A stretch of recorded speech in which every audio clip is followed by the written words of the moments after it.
Hello guys, स्वागत है आप सभी का फिर से इस चैनल में। आज की वीडियो होने वाली है चैप्टर 26 ऑफ बियर मांगा हिंदी एक्सप्लेनेशन का। Manga name Monday saviour. I hope you all guys like this video. If you like please like share and comment in this video. Now let's start the video. पिछले chapter में हमने देखा था कि यूनबॉर्न UL को साथ में कॉलेज करने के लिए बोल रहा होता है। फिर अगले चैप्टर में दिखाया जाता है जहाँ पर यूएल यूनबॉर्न को बोलता है मेरा कॉलेज जाने का कोई प्लान नहीं है। यूनबॉर्न बोलता है पर क्यों? यूएल बोलता है कम ऑन, तुम्हें पता है मेरी सिचुएशन के बारे में, मैं अपनी ट्यूशन फीस कवर नहीं कर पाऊंगा। और फिर अपने ग्लास में सोजो पोर करते हुए बोलता है प्लस मैंने सुना है कि फाइन आर्ट्स कॉलेज की ट्यूशन फीस एक्सपेंसिव है।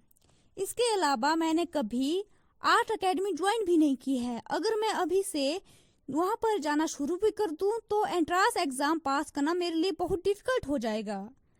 और फिर हंसते हुए बोलता है अगर मैं कुछ ज्यादा ही ग्रीडी बन जाऊं और इम्पॉसिबल थिंग को विश करने लगूं तो मेरे लिए वो बहुत टफ होने वाला है जब रियलिटी मेरे सामने आएगी। यूनबॉर्न यूएल को बोलता है फिर मेरा क्या होगा? यूएल उसकी ओर देखने लगता है और बोलता है तुम्हारा क्या मतलब है? यूनबॉर्न यूएल की ओर देखते हुए बोलता है क्या मैं भी कुछ ज्यादा ग्रीडी नहीं बन रहा हूँ? आई गेस तुम्हारे लिए मैं वो पर्सन हूँ जिसे तुम अचानक से डिस्कार्ड कर सकते हो और रातों रात उसे देखना भी बंद कर सकते हो। यूनबॉर्न ये सब सैड होकर बोल रहा होता है।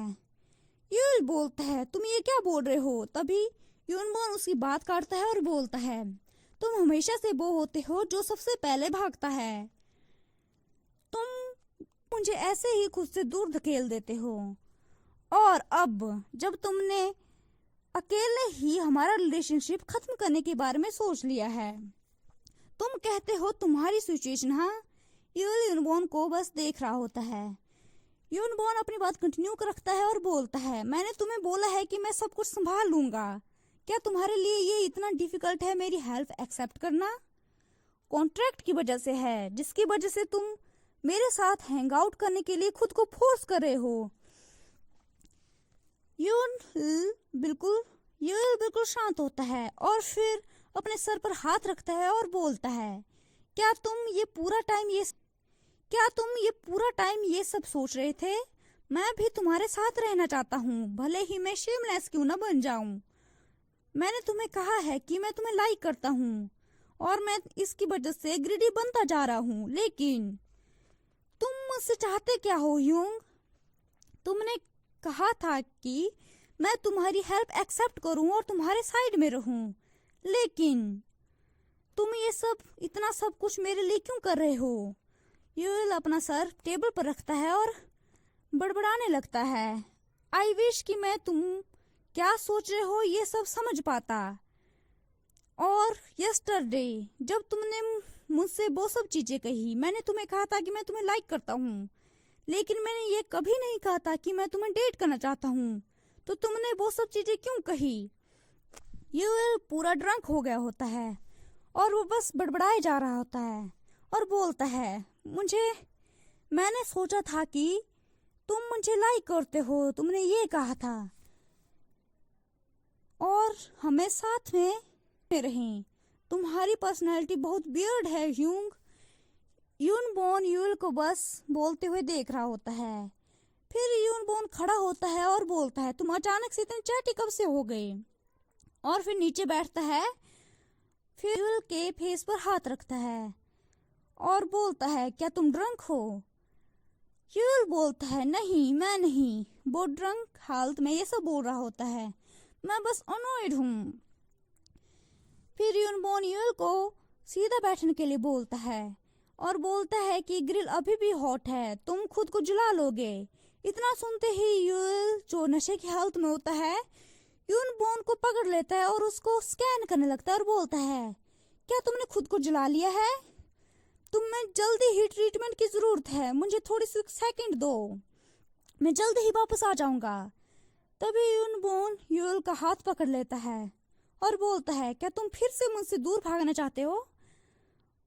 और फिर उसके बाद कैप पहनाता है और उसे उसके साथ पकड़ता है और बोलता है ये कितना अच्छा होता अगर तुम हमेशा से ही इतने स्ट्रेट फॉरवर्ड होते, मुझे अपने रैंडम रिएक्शन के साथ हमेशा कंफ्यूज करने की बजाय। यूएल बोलता है मैंने क्या किया है, लेट गो ऑफ मी। यूनबॉर्न फिर यूएल को रिलीज कर यूनबॉर्न फिरता है और बोलता है मैं सच में फिगर आउट नहीं कर पा रहा हूँ। फिर यूएल का फेस दिखाया जाता है जिसका पूरा फेस रेड होता है। उसके बाद सीन चेंज होता है और हमें यूनबॉर्न और यूएल बाहर बेंच पर दिखाई देते हैं जहाँ पर यूएल आइसक्रीम खा रहा होता है। यूनबॉर्न बोलता है क्या तुम अब होश में आ गए, क्या हमें अब घर वापस चले जाना चाहिए। यूएल बोलता है या ठीक है। फिर यूनबॉर्न खड़ा होता है और यूएल से उसका हाथ मांगता है। यूएल यूनबॉर्न के हाथ पर अपना हाथ रखता है और फिर वो घर के लिए जाने लगते हैं।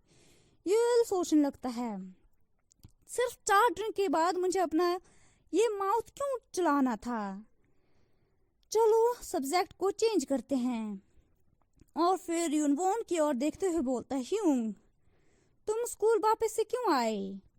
यूनबॉर्न बोलता है कैफ्ट एरिया के। यूएल यूनबॉर्न की ओर देखता है और बोलता है कम ऑन बी सीरियस। यूनबॉर्न बोलता है मैं सच बोल रहा हूँ और मैं कॉलेज भी जाना चाहता था इसलिए मैं स्कूल आया। What about you. यूएल बोलता है मुझे एटलीस्ट हाई स्कूल कंप्लीट करने की ज़रूरत है जिसकी वजह से मुझे जॉब मिल सकती है। और बोलता है कि अगले साल से ही मुझे बहुत सारे पैसे सेव करने की ज़रूरत है ताकि मैं अपने लिए एक खुद का प्लेस ले सकूं, फिर हम मिल भी सकते हैं जस्ट लाइक अ नॉर्मल। वो बोल ही रहा होता है और फिर साइड में देखता है जहाँ पर यूनबॉर्न नहीं होता है। फिर पीछे मुड़कर देखता है जहाँ पर दूर यूनबॉर्न खड़ा हुआ होता है। यूएल उसकी ओर जाने लगता है। तभी यूनबॉर्न पीछे मुड़ता है और दूसरी डायरेक्शन में जाने लगता है। यूएल पीछे से बोलता है तुम कहाँ जा रहे हो, ये अपोजिट डायरेक्शन है। यूनबॉर्न बोलता है मैं स्मोक करने जा रहा हूँ। मैंने पूरा दिन स्मोक नहीं किया लेकिन मुझे किसी ने कॉम्प्लीमेंट नहीं किया और इसके अलावा मुझ पर गुस्सा भी हुआ। और फिर यहाँ पर दिखाया जाता है जहाँ पर यूएल यूनबॉर्न के पीछे जा रहा होता है और सोचता है क्या ऐसा हो सकता है कि यूनबॉर्न इसलिए अपसेट है क्योंकि मैंने उसे कॉम्प्लीमेंट नहीं दिया। फिर हमें दूसरी जगह दिखाया जाता है जहाँ पर यूनबॉर्न ने यूएल के लिप्स पर अपनी उंगली रखी हुई होती है और यूनबॉर्न बोलता है अगर तुम्हें इस तरह से पाउट ही करना था तो तुम मेरे सामने क्यों आए। यूएल खांसने लगता है स्मोक की वजह से और बोलता है क्या तुम स्मोक करना छोड़ नहीं सकते हो। यूएल स्मोक करते हुए बोलता है अगले साल के बारे में सोचकर ही मैं डिप्रेस्ड हो गया हूँ, मैं खुद को स्मोक करने से खुद को रोक नहीं पा रहा हूँ और तुम्हारे अलावा मेरे कोई फ्रेंड भी नहीं है। ये मेरे लिए बहुत डिफिकल्ट होने वाला है मिलजुल कर रहने के लिए कॉलेज में, और इसके अलावा मैं उनसे 3 साल पीछे भी हूँ। मुझे लगता है कि मैं एक दिन में पूरे 6 पैक स्मोक के पी जाऊंगा, सिगरेट के पी जाऊंगा। मैं पता कि मैं उन पैसों का करूंगा क्या मुझे उन्हें डोनेट करना चाहिए। आई वंडर कि कोई ऐसा होगा जो अपने ट्यूशन फीस के लिए पैसे ढूंढ रहा हो। फिर यूएल अपना सर नीचे करता है और बोलता है ह्यूंग तुम्हें पता है तुम्हें नए फ्रेंड बना लेने चाहिए। इतना सुनते ही यूनबॉर्न सिगरेट नीचे फेंकता है और फिर बोलता है न्यू फ्रेंड, और यूएल को क्लोज से पकड़ता है और उसे किस करने लगता है। वो यूएल को डीप किस करता है। उसके बाद यूनबॉर्न बोलता है मुझे लगता है कि तुम कुछ भूल रहे हो, और फिर से किस करता है और बोलता है मैं इस तरह से अपने फ्रेंड के क्लोज जाता हूँ। यहाँ पर यूएल का फेस दिखाया जाता है जिसका पूरा फेस रेड हो गया होता है। यूनबॉर्न बोलता है क्या तुम श्योर हो कि तुम मुझे इस तरह से किसी और के साथ देखना चाहते हो जब तुमने कहा था कि तुम हमेशा मेरे साथ रहोगे। यूएल फिर इमेजिन करने लगता है और फिर सोचता है यूनबॉर्न एक साथ क्लोज कैसे आए थे। और फिर सोचता है कि क्या सच में यूनबोर्न किसी और के साथ वो सब करेगा। मैं ये नहीं चाहता हूँ। मैं इस थॉट से ही नफरत करता हूँ कि यूनबोर्न मेरे अलावा किसी और के साथ वो सब करेगा। टू बी ऑनेस्ट, मुझे लगता है कि मैं चाहता हूँ कि यूनबोर्न ये बोले कि उसे नए फ्रेंड की जरूरत नहीं है। और यूनबोर्न की ओर देख रहा होता है। फिर वो अचानक से यूनबोर्न को किस करता है और बोलता है, क्या तुम ये वो सब सिर्फ मेरे साथ नहीं कर सकते हो। यूल के आंखों में आंसू होते हैं और उसका पूरा फेस रेड होता है। इतना सुनते ही फिर यूल को किस करने लगता है। फिर ये चैप्टर यहीं पर एंड होता है। Thank you so much for watching. I hope you all guys like this video. If you like, please like, share and comment in this video and don't forget to subscribe this channel. Thank you so much. See you in the next video. Bye bye.